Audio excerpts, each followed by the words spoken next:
Hello friends, Maiti হাসিল farm YouTube চ্যানেলে সকলকে আবার স্বাগত। আজকের ভিডিও থাম্বনেল দেখে অবশ্যই আপনারা বুঝতে পেরেছেন যে ভিডিওটা কী ব্যাপারে হতে চলেছে।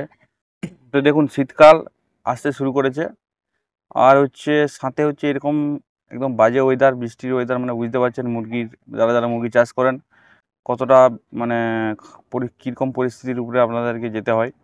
তো আজকের ভিডিওটা সম্পূর্ণ শীতকালের আসার আগে কি কি করণীয় এবং শীতকালের সময় কি কি করলে মুরগি সুস্থ থাকবে সেই সম্পর্কে সম্পূর্ণ ভিডিওটি, ঠিক আছে? তো ভিডিওটা সম্পূর্ণ দেখবেন। ভিডিওটা একটু লম্বা হবে, কিন্তু ভিডিওটা সম্পূর্ণ দেখলে অবশ্যই কিছু না কিছু উপকার আপনারা পাবেন।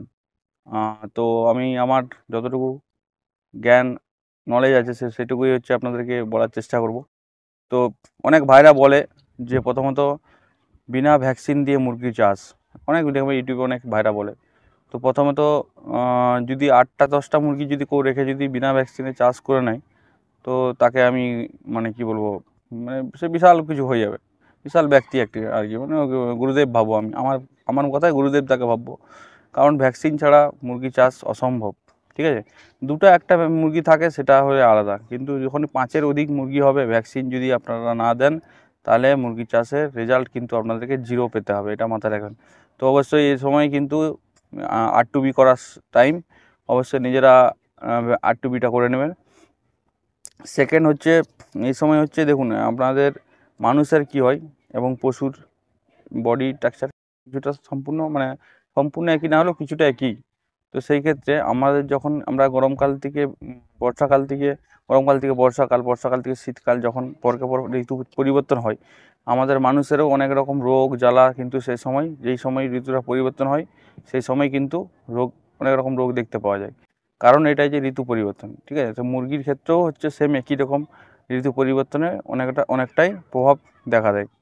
তো সেই প্রভাবটা আটকাতে প্রথমত আপনাকে ভাইরাস থেকে রক্ষা পেতে, যে সকল ইনফেকশানগুলো, ভাইরাস থেকে যে সমস্ত রোগ জ্বালাগুলো হয় সেগুলোর হাত থেকে রক্ষা পেতে আপনাকে ভ্যাকসিন করতে হবে। এবং ব্যাকটেরিয়া থেকে যে সমস্ত রোগ জ্বালাগুলো হয় সেগুলোর উপায়ও অবশ্যই আছে। তো সেগুলো সম্পূর্ণ দেখবেন, সম্পূর্ণ ভিডিওটা দেখবেন। আর প্রথমত কথা দেখুন, যদি একটা ভালো ডাক্তার, যদি ভালো ফার্মার হতে পারতো, তাহলে একটা ডাক্তার কখনো একটা ভালো ফার্মার হতে পারে না, ঠিক আছে? তাহলে বড় বড় যারা ডাক্তার আছে, পশু চিকিৎসক আছে, তারাই বড় বড় ফার্ম করতো। তো প্র্যাকটিক্যাল নলেজ সবথেকে বড় জিনিস। আপনি মুরগি রাখেন, আপনার মুরগির সম্বন্ধে আপনার আইডিয়া আছে, আপনি মুরগির কখন কি রোগটা হয় সেটা আপনি বুঝতে হবে, আপনাকে জানতে হবে, মুরগির পিছনে সময় দিতে হবে, ঠিক আছে? এটাই মুরগির আপনি যদি বলেন যে মেডিসিন সব জেনে যাবো তাহলেই মুরগি চাষ হয়ে যাবে, এটা কিন্তু নয়। মুরগিটা সম্বন্ধে আপনাকে সময় দিতে হবে, মুরগিটাকে সম্বন্ধে জানতে হবে, মুরগিটার প্রবলেমটা কখন কী ক্ষেত্রে বেশি হচ্ছে সেটা দেখতে হবে, সেটার এগেনস্টে কিছু করা। আজকে ভিডিওটা এটা নিয়ে। তো দেখুন, প্রথমে আপনার শীতকাল যখন পড়ছে, প্রথম যখন ঠান্ডাটা পড়বে তখন কিন্তু মুরগির CRD কিন্তু ব্যাপক হারে হবে, কফ সর্দি মারাত্মকভাবে হয় এই সময়টায়, ঠিক আছে? সেটাই যখনই আপনি ট্রিটমেন্ট করবেনই, ওই ব্যাকটেরিয়া থেকে থেকে থেকে জটিল হয়ে তার সাথে আবার টুকটাক এদিক সেদিক ভাইরাস টাইরাস জুটে রানীক্ষেত কিন্তু পুরো ফার্ম আপনার নষ্ট করবে। তো প্রথমত কিছু যেগুলো ঘরোয়া চিকিৎসা হয়, যেমন ধরুন আপনার কিছু লোক আদা রসুনের রস, সাথে আদা রসুন পেঁয়াজ কালো জিরে এগুলোকে একসাথে রস খাওয়াই, ঠিক আছে? তো দেখো, প্রাকৃতিকভাবে চিকিৎসার তো কোনো দিন অন্য কোনো চিকিৎসা হয় না প্রাকৃতিক চিকিৎসার উপরে। কম খরচায় সঠিক চিকিৎসা, কিন্তু যতক্ষণ আপনার মুরগির মানে ক্রিটিক্যাল সিচুয়েশান না হয় ততক্ষণ অবধি প্রাকৃতিক চিকিৎসা চলবে। যখনই আপনার মুরগির ক্রিটিক্যাল সিচুয়েশান চলে আসবে তখন কিন্তু আপনার প্রাকৃতিক চিকিৎসায় কাজ হবে না, অ্যান্টিবায়োটিক ইউজ করতে হবে। এবার আপনি বলছেন যে অ্যান্টিবায়োটিক ইউজ করতে হবে, অতিরিক্ত অ্যান্টিবায়োটিক ইউজ করলেও কিন্তু মুরগির ক্ষেত্রে ভালো না। তো সেই ক্ষেত্রে আপনাকে কী করতে হবে, প্রথমত দেখুন, ঠান্ডা থেকে গরম গরমকাল থেকে, মানে এখন গরম, ধরো বর্ষাকালে হালকা হালকা গরম আছে, এবার ঠান্ডা হালকা হালকা পড়বে।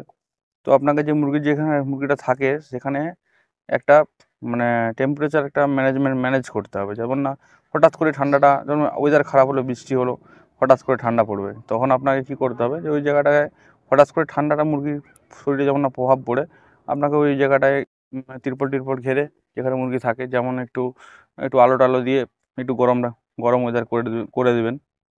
তাহলে কি হয়, মুরগিটা সেই যে বাইরের ঠান্ডা আবহাওয়াটা সেটা থেকে অতটা ওর ক্ষতি হবে না, যেটা ও হচ্ছে মানে এমনিতে যেমন ডাইরেক্ট যেটা হয়ে যেত রোগ জ্বালাটা, সেটা থেকে অনেকটাই রক্ষা পাওয়া যায়। এবার ধরুন মুরগির হচ্ছে ঠান্ডা লাগছে, আপনি হচ্ছে ওষুধ খাওয়াবেন, ভাবছেন কী ওষুধ খাওয়াবেন।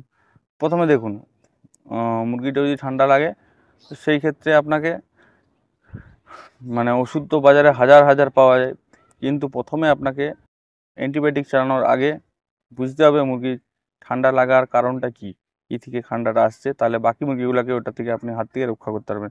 যদি ঠান্ডা ওয়েদারের হাত থেকে যদি মুরগির ঠান্ডা লাগে, তাহলে আপনাকে ওই মুরগির ঘরের ওয়েদারটা আপনাকে চেঞ্জ করতে হবে। যদি ব্যাকটেরিয়া থেকে ঠান্ডা লাগে, যদি অন্যান্য কারণ থেকে ঠান্ডা লাগে, তো সেটা হচ্ছে অ্যাকচুয়ালি কী হয়, মুরগির ম্যাক্সিমাম যা রকম রোগ জ্বালা হয় সব ক্ষেত্রেই সর্দি কফ এটা থাকেই। যে কোনো ভাইরাস হোক, যে কোনো ব্যাকটেরিয়াল ইনফেকশন হোক, আর যে কোনো যাই কিছু হোক না কেন, তো আপনার হচ্ছে দেখবেন কফ সর্দি আছেই। তো আমরা প্রথমেই ভেবেলি যে ঠান্ডা লেগে এরকম হয়েছে, কিন্তু সব রোগের ক্ষেত্রে ঠান্ডা লাগার না, এটা আপনাকে বুঝতে হবে প্রথমত কথা। সেকেন্ড কথা হচ্ছে, যখন ঠান্ডা লাগবে অ্যান্টিবায়োটিক চালাবেন। ধরুন আপনি আমি জাস্ট এখানে কারো কোনো অ্যান্টিবায়োটিকের নাম বলছি না, প্রমোশনের ক্ষেত্রে অনেক ভাইরা বলেন যে আপনি কোনো ব্র্যান্ড প্রমোশন করছেন হ্যান ত্যান, কিন্তু অ্যাকচুয়ালি সেটা না। এখন আপনাকে যদি আপনি মুরগি চাষ করেন, তো আপনাকে প্রথমত মেডিসিনের উপরে নলেজ রাখতে হবে। যে সমস্ত দোকানে আপনারা যেমন মানুষেরও মেডিসিন দেন যে নিত্য নতুন মেডিসিন প্রায় দিন আসছে, তো সেরকম মুরগিরও ক্ষেত্রেও কিন্তু নিত্য নতুন মেডিসিন আসছে। সেগুলোর উপরে নলেজ রাখতে হবে আপনাকে, কখন কোন মেডিসিনটা ভালো কাজ করছে সেটার উপরে আপনাকে ফোকাস রাখতে হবে, ফার্মারদের সঙ্গে কথা বলতে হবে, ঠিক আছে। ধরুন আপনাকে জাস্ট কথাই বলছি যে আপনি একটা অ্যান্ড্রোফক্সাসিনের কিছু খাওয়াচ্ছেন মেডিসিন, তো ওটা আপনি মুরগিটার যখন 5 দিন বয়স থেকে এখন মুরগিটা তখন 1.5 বছর 2 বছর বয়স, তখন অবধি ওইটাই খাওয়াচ্ছেন। প্রথম টাইমে তো খুব ভালো কাজ দেবে মেডিসিনটা, দ্বিতীয় টাইমে খুব ভালো কাজ দিবে। যত 3-4 বার খাইয়ে দেবেন, তারপর ওর শরীর কিন্তু ওটা রেজিস্ট্যান্স হয়ে যাবে, ঠিক আছে। তখন মানে মানুষেরও আমাদের ক্ষেত্রে একই রকম অ্যান্টিবায়োটিক দেখবেন ডাক্তাররা কিন্তু ইউজ করে না, কিছুদিন পর পর অ্যান্টিবায়োটিক আমাদের মডিফাই হয়, চেঞ্জ হয়। সেরকম মুরগির ক্ষেত্রেও আমাদেরকে কী করতে হবে, যে একই রকম মেডিসিন যদি আমরা খাইয়ে যাই, মুরগির শরীরে কিন্তু ওটা অ্যাডজাস্ট হয়ে যায়, মানে ঠিক আছে। তখন ওটার কিন্তু কাজ করে না, ডোজ বাড়ালেও কাজ করবে না, ডোজ কমালেও কাজ করবে না। তো আপনাদের সব থেকে এটা বলি, এবার বলবেন যে তাহলে কি আমি 2 দিন ছাড়া একটা করে চেঞ্জ করবো? সবসময় মেডিসিন যতটা প্রয়োজন ততটাই কিনবেন, পার্তা মেডিসিন কিনবেন না। মুরগির ক্ষেত্রে আমাদের অনেকগুলো সমস্যার সমাধান, অনেকগুলো সমস্যায় পড়তে হয়। যেমন ধরুন আমরা যে কোনো মেডিসিন কিনতে গেলাম 100 ml, আমাদের মানে ছোটো ফার্মার যারা থাকে 100 ml 200 ml এর নিচে মেডিসিন পাওয়া যায় না, আপনার লাগবে হয়তো 10 ml। সেই ক্ষেত্রে কিছু করার নেই, কিন্তু যতটা পারেন ততটা কম মানে কম সংখ্যায় মেডিসিন নেবেন, কম পরিমাণে মেডিসিন নেবেন। কম পরিমাণে মেডিসিন নিলে কী হয়, যে আপনার ওটা খাইয়ে দিলেন, তারপরে আবার নেক্সট অন্য কোনো কোম্পানি একই আপনি অ্যান্ড্রোফক্সাসিন খাওয়াচ্ছেন, অ্যান্ড্রোফক্সাসিনই খাওয়ান, কিন্তু অ্যান্ড্রোফক্সাসিনের হাজার কোম্পানি আছে মার্কেটে। একই রকম একই মানে কোম্পানির ড্রাগ যদি আপনার মুরগির শরীরে যদি ঢুকে, তাহলে ওটা রেজিস্ট্যান্স হয়ে যাবে, ওটা থেকে আপনাকে বাঁচতে হবে। তো ওইভাবে তাহলে তাড়াতাড়ি পরবর্তীকালে যখন ট্রিটমেন্ট করবেন, সেটার ক্ষেত্রে অনেকটা জটিল হয়ে যাবে। আর আপনি যখন চেঞ্জ করে দিবেন, তখন ওর শরীরে কিন্তু রেজিস্ট্যান্স হবে না অ্যান্টিবায়োটিকটা, তখন কিন্তু কাজ কিন্তু বেটার করবে, ঠিক আছে। তো সেই ক্ষেত্রে সেটার দিকে নলেজ একটু মানে নজর রাখবেন।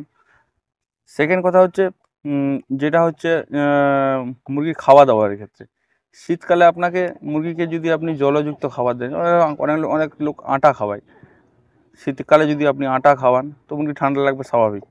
যদিও খাওয়ান তো দুপুরবেলার দিকে খাওয়ান। এবারে যদি জলে ভিজা খাবার, আমরা কী করি গরমকালে বা অন্য কালে যদি গম বা ভুট্টাকে জলে ভিজিয়ে গরমকালের দিকে দেই, সেটা হয়তো ডাইজেস্ট করতে সুবিধা হয়। কিন্তু শীতকালে যদি আপনি ওই খাবারটা ওরকম ভিজিয়ে যদি দেন, তাহলে কিন্তু ওর ডাইজেস্ট করবে কি, ও ঘুরে ঠান্ডা লেগে যাবে, ঠিক আছে। তো শীতকালের ক্ষেত্রে আপনাকে বেশি এনার্জি যে সমস্ত খাবারে পাওয়া যায়, সেই সমস্ত খাবার খাওয়াতে হবে, তাহলে কী হয়, ওর ঠান্ডাটা লাগবে না 100%, এবং ওর শরীরে ওটাকে মানে কী বলবো, ঠান্ডা লাগতে দেবে না। ওই হাই এনার্জির জন্য ওটা ঠান্ডা অতটা লাগতে দেবে না। এবার হচ্ছে ঠান্ডা লাগতে দিবে না, যেমন লাগতে দেবে না, তোমার অতিরিক্ত আবার শুধু কার্বোহাইড্রেট যদি খাবার খাওয়ান, তাহলে কিন্তু মুরগির আরও প্রোটিনের অভাব দেবে, তো সেগুলোকে আপনাকে ম্যানেজ করতে হবে, বুঝতে হবে যে কোন খাবারটাই মুরগির শরীরের মানে মানে ভারসাম্যটা ঠিকঠাক রাখবে। শুধু যদি আপনি গম ভুট্টা খাওয়ান তাহলেও হবে না, আর শুধু আপনি যদি বাজরা খাওয়ান, পোলট্রি ফিড খাওয়ান তাও হবে না, ঠিক আছে।